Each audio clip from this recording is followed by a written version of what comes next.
그 이제 유전적 요인으로 봤을 때 개방교합을 보면은 어쨌든 턱뼈의 길이가 긴 분들이 조금 생길 수 있어요. 위턱에 어떤 어금니 부분에 어떤 턱뼈의 길이가 수직적인 길이가 길다든지, 아래턱도 충분히 긴 경우가 많이 있습니다. 아래턱 이제 치열에서부터 턱끝까지, 그리고 어금니 쪽에서도 마찬가지로 턱뼈의 길이가 많이 수직적인 과잉, 길이의 과잉이라고 보시면 되겠어요. 그리고 이제 그런 약간의 그런 경향은 있지만 본격적으로 심하지 않은데 치아가 많이 열려있고 심지어는 치아들이 버틀어져 있고 어금니는 좀 만나지만 앞니는 열려있다, 이런 분들은 실제로 습관에 의해서 생기는 개방교합일 가능성이 높습니다. 그래서 그것도 역시 그냥 단정적으로 금방 확인할 수 있는 부분은 아니고 정밀 검사를 해서 그 원인을, 근본적인 원인이 몇 퍼센트가 이쪽에 있고 그리고 나머지 몇 퍼센트 이쪽에 있다는 걸 충분히 감별 진단을 한 다음에 치료 계획을 세워야지 맞겠죠. 그래서 이제 습관적인 것들을 봤을 때는 부호흡이 당연히 작용을 할 수 있겠고, 혀를 내미는 습관은 각별히 주의해야 합니다. 그래서 혀를 충분히 내밀어주고 혀로 앞니를 계속 밀어주게 되면 거기에 버틸 수 있는 앞니가 하나도 없어요. 혀는 정말 힘이 강한 근육의 덩어리라고 생각하시면 돼요. 우리가 입안에서 강한 힘을 작용을 항상 하고 있어요. 24시간 하루 종일.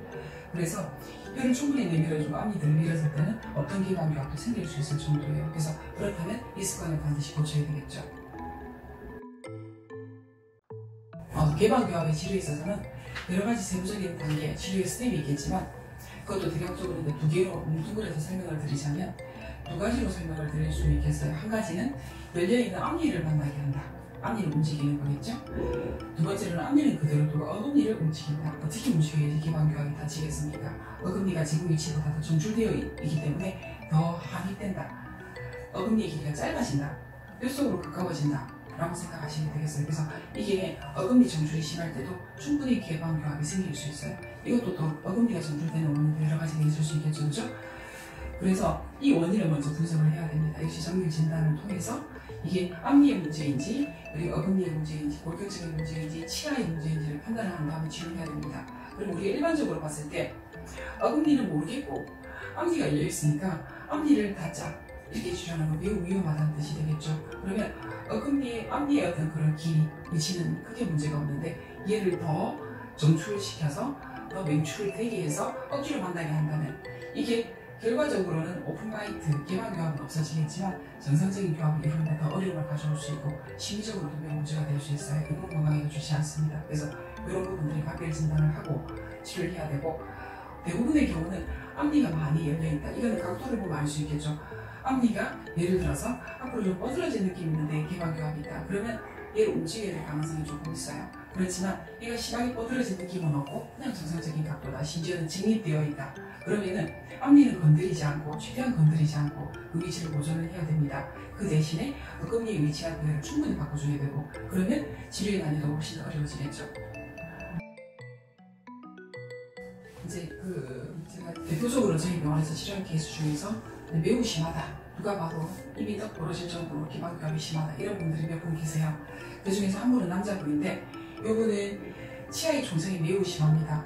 그리고 전체적인 악공은 넓으면서 개방교합이 많이 진행이 되어 있었어요. 그래서 이분의 어떤 그런 분석을 해보면 어금니가 충분히 정출되어 있고 앞니도 움직여야 되지만 어금니를 훨씬 더 많이 움직여서 어떤 정상적인 교합 관계, 그리고 이 어금니의 위치, 어떤 교합이 바뀌게 되면 턱뼈의 위치가 바뀌게 돼요. 예를 들어서 어금니가 함입이 돼서 더 만나는 쪽으로 개방교합이 이렇게 있죠. 그럼 어금니를 더 만나게 해서 앞니를 닫는다. 이러면 어떻게 되냐면 이게 무턱인 분들은 이 교합 때문에 무턱이 되어 있고 아래턱이 뒤로 빠져 있는데 이 어금니의 교합이 바뀌게 되면 아래턱이 자연스럽게 회전을 하게 돼서 앞니를 전혀 건드리지 않아도 개방교합이 해소가 될 수 있어요.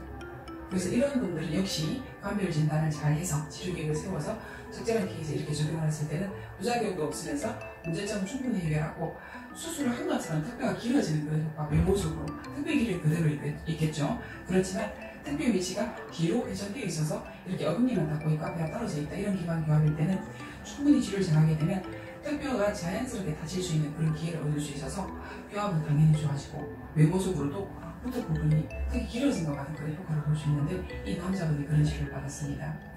그리고 다른 여자분은 이분도 역시 이제 자폐가 세리모 치료를 받고 있고 비슷한 케이스 증상을 보이고 있죠. 이 친구는 매우 심해요. 제가 처음에 봤을 때도 제가 치료할 수 있을지 일단은 고민을 해봐야 되겠다. 자기는 수술을 절대로 못한대요. 교정치료하거나 교정치료할 돈도 없대요. 근데 교정치료하거나 그냥 잠깐 돈을 받게 못한대요. 교정치료비도 자기 학생이기 때문에 고등학생이 할 수 있는 그 아르바이트를 해서 매달 모을 수 있는 금액이 제한돼 있으니 그건 갖고 교정치료를 해라. 이런 상황이었습니다. 네, 그래서 워낙 심했고, 그리고 자기도 이제 여러 군데 병원을 돌았는데 어쨌든 수술 없이 치료가 안 된다. 저도 수술을 하고 싶었어요. 수술하고 교정하고 수술하고 교정으로 마무리하자. 그게 자기도 편하고 나도 편할 것 같았어요. 그렇지만 이 친구는 자기는 절대 할 수 없다고 얘기했기 때문에 일단 교정으로 그러면 매우 제한적인 효과만 보더라도 치열의 어떤 부조화를 부분적으로만 개선하자 이렇게 얘기를 하고 교정치료를 했는데 초기치 발치를 했습니다. 대부분 제가 이제 그 상급 부정과 그 중학생 교정치료를 할 때 발치를 하지 않는 경우가 대부분이라고 볼 수 있겠는데 이 친구는 그냥 이들이 번복이 돼 있어요. 이 앞니에 송곳니가 있고 송곳니에 소치가 있고 겹겹이 이렇게 층층이 쌓여있는 그런 벽을 갖고 있고 매우 심한 돌출에 매우 심한 기관벽을 맨 뒤쪽에 제 한 군데만 나고 있고 나머지 다 열려 있었어요. 그래서 어쨌든 발치를 하지 않는 방법이 없었기 때문에 발치를 했고 그리고 1년이 되기 전에 교합이 매우 좋아졌어요. 그래서 그 전에는 어떻게 식사를 하고 어떻게 생활을 하고 어떻게 지내지라고 걱정이 될 정도의 그런 얼굴이었으면 1년이 지나니까 조금의 개선의 여지는 있고 치료를 조금 더 진행은 해야 되겠지만 특별히 많이 불편해 보이지 않는 얼굴로 매우 크게 변화를 보였어요. 그래서 이 친구는 제가 치료를 하면서 중간 정도 갔을 때 1년 정도가 흘렀을 때 치료를 어떻게든 치료를 마무리를 할 수 있겠구나.